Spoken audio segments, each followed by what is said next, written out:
بسم اللہ الرحمن الرحیم الحمد للہ رب العالمین وصلی اللہ تعالی علی خیر خلقی سیدنا محمد وعلی آلہ وصحبہ اجمعین سبحانک لا علم لنا الا ما علمتنا انک انت العلیم الحکیم۔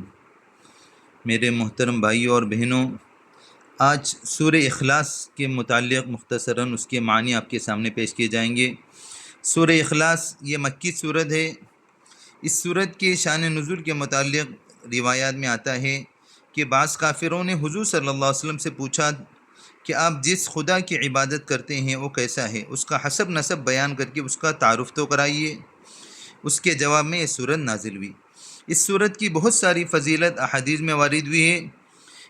اسے ثلث قرآن کہا گیا، 1/3 قرآن، کہ یہ ایک سورت کی تلاوت کریں گے اللہ تعالیٰ 1/3 قرآن پڑھنے کے برابر ثواب دیں گے۔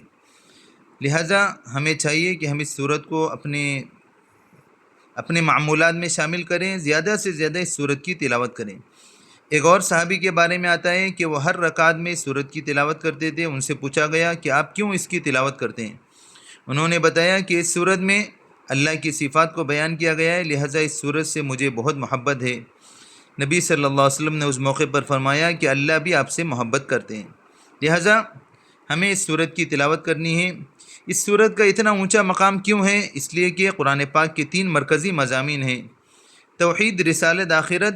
اس سورت میں توحید کو مکمل طور پر بیان کیا گیا۔ غرض اللہ تعالیٰ اس سورت کی ابتدا کر رہے ہیں، بسم اللہ الرحمن الرحیم، قل کہہ دو هو اللہ احد۔ بات یہ ہے کہ اللہ ہر لحاظ سے ایک ہے۔ قل کہہ دو هو اللہ احد، بات یہ ہے کہ اللہ ہر لحاظ سے ایک ہے۔ اللہ الصمد، اللہ ایسا ہے کہ سب اس کے محتاج ہیں، وہ کسی کا محتاج نہیں۔ اللہ الصمد، اللہ بے نیاز ہے۔ اللہ ہی ایسا ہے کہ سب اس کے محتاج ہیں، وہ کسی کا محتاج نہیں۔ لم یلد، نہ اس کی کوئی اولاد ہے۔ لم یلد، نہ اس کی کوئی اولاد ہے۔ ولم یولد، نہ وہ کسی کی اولاد ہے، یعنی نہ اسے بیٹا بیٹی ہے، نہ اسے ماں باپ ہیں، کوئی نہیں۔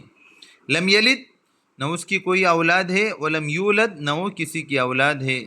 ولم یکن لہ کفوا احد، اور اس کے جوڑ کا کوئی نہیں، اس کے ہمسر کوئی نہیں۔ ولم یکن لہ کفوا احد، اس کے جوڑ کا، اس کے برابر کا کوئی بھی نہیں۔ اب ایک ایک آیت میں ایک ایک غلط عقائد کی تردید کی گئی۔ سب سے پہلی آیت جو قل واللہ احد، اس میں اس بات کی تردید کی گئی کہ جو ایک سے زیادہ خداؤں کے قائل ہیں، اس پہلی آیت میں ان لوگوں کی تردید کی گئی کہ اللہ ایک ہے۔